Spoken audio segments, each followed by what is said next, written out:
Chester, a man with a past he was trying to forget, found solace in the monotonous hum of the gas station. Nestled on the outskirts of a small town, the station seemed an ideal place for anonymity.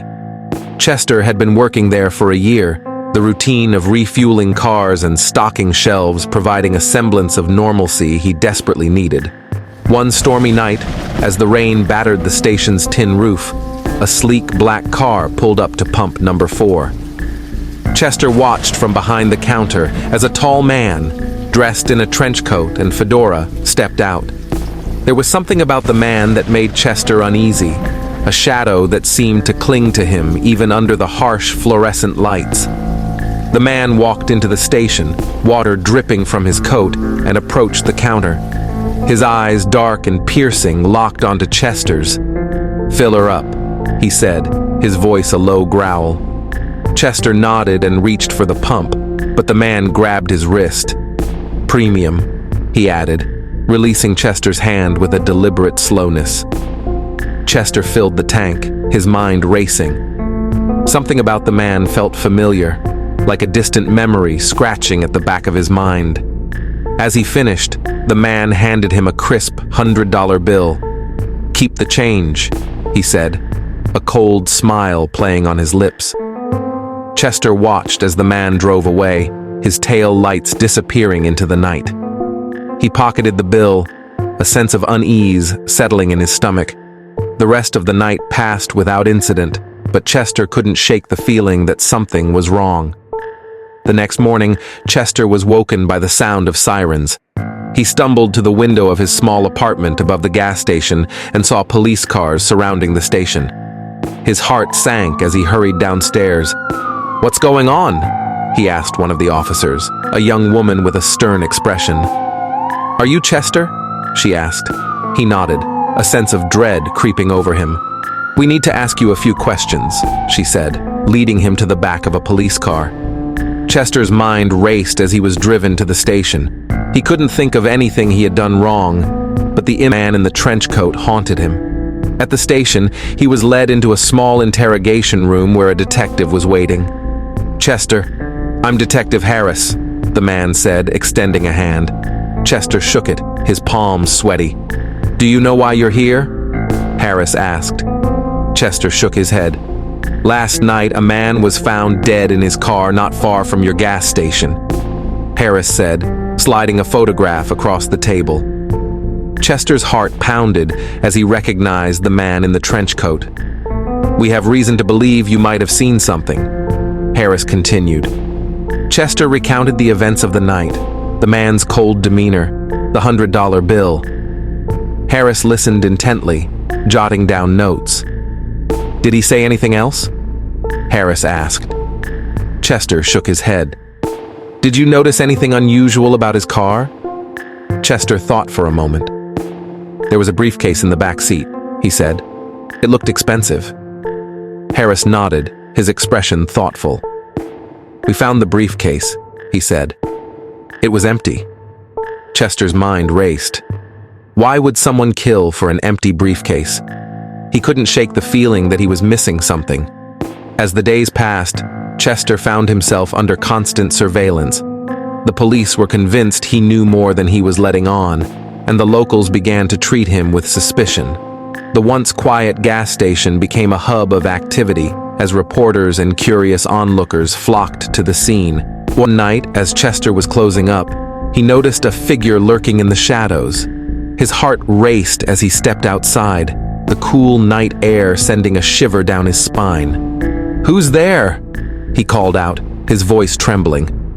The figure stepped into the light, revealing a young woman with striking blue eyes and a determined expression. "My name is Emily," she said. "I need your help." Chester's mind raced. Could she be connected to the man in the trench coat? "Why should I trust you?" he asked, his eyes narrowing. "Because I know who killed him," she said, her voice barely above a whisper. Chester's heart pounded as he led Emily inside. She explained that the man in the trench coat, whose name was Vincent, was her brother. He had been involved in a dangerous game, one that had cost him his life. Vincent was a courier, she said, her eyes filled with sorrow. He transported valuable items for powerful people. The briefcase he had was supposed to contain something important, but it was stolen before he could deliver it. Chester's mind raced. Stolen by who? He asked. I don't know, Emily admitted. But I do know that whoever took it is still out there, and they're looking for you. Chester's blood ran cold. Me? Why? Because Vincent must have told them about you, Emily said. They think you have the briefcase. Chester's mind reeled. He had been caught in a web of deceit and danger, and he didn't even know it. We need to find the real culprit, Emily said, her eyes blazing with determination. Before they find you, Chester agreed, his mind racing with possibilities. Together, they began to piece together the clues Vincent had left behind. They scoured the gas station for any hint of the briefcase's contents, retraced Vincent's steps, and dug into his past. As they delved deeper, they discovered a network of criminals and corrupt officials, all connected by a single name, Marlowe. He was a powerful figure in the underworld, known for his ruthlessness and cunning. Vincent had been working for him, and it was clear that Marlowe was the one pulling the strings.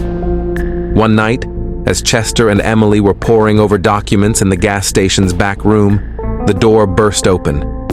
Chester's heart raced as a group of men, led by a tall figure in a dark suit, stormed in. Chester, Emily, the man said, his voice dripping with menace.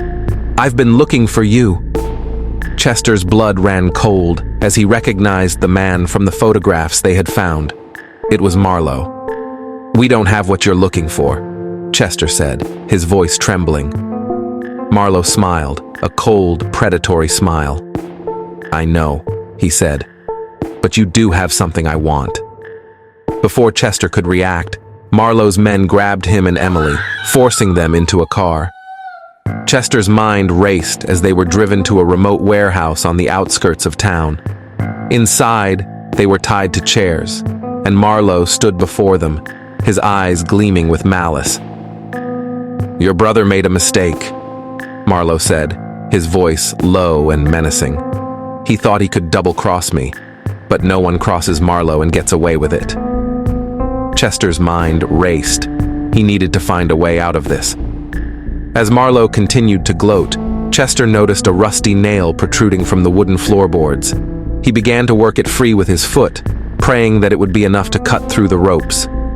Where is the briefcase? Marlowe demanded, his voice rising.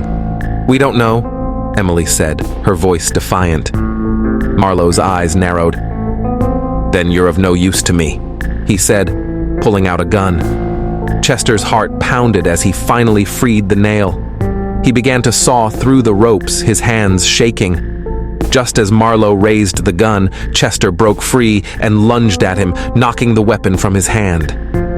Chaos erupted as Chester and Emily fought off Marlowe's men. The warehouse echoed with the sounds of struggle and the clatter of falling crates. In the chaos, Emily grabbed the gun and aimed it at Marlowe. Tell us where the briefcase is, she demanded. Marlowe sneered. You'll never find it, he said. Emily's hand trembled as she tightened her grip on the gun. Tell us, or I swear I'll shoot. Marlowe laughed, a cold, mirthless sound. Do it, he taunted. Before Emily could react, the warehouse doors burst open and police officers stormed in.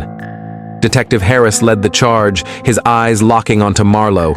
Drop your weapons, Harris shouted. Marlowe's men hesitated, and in that moment of confusion, Chester and Emily managed to subdue them. Marlowe was quickly apprehended, his eyes burning with hatred as he was led away in handcuffs. As the chaos subsided, Harris approached Chester and Emily. Are you two okay? He asked, his expression concerned. Chester nodded, his heart still racing. We found out who killed Vincent, he said. It was Marlowe. Harris's eyes widened in surprise. Marlowe? He repeated. We've been trying to bring him down for years. Emily stepped forward, her eyes filled with determination. He was after the briefcase, she said. But we still don't know what's inside it. Harris nodded. "We'll take it from here," he said. "You two should get some rest." Chester and Emily were escorted back to the gas station, their minds reeling from the night's events. As they sat in the quiet of the back room, Emily turned to Chester. "Thank you," she said, her voice barely above a whisper, "for everything." Chester nodded, a sense of relief washing over him. "We did it together," he said. As the first light of dawn crept through the windows, Chester and Emily knew that their lives had been forever changed. They had faced danger and deceit, but they had emerged stronger, ready to face whatever came next.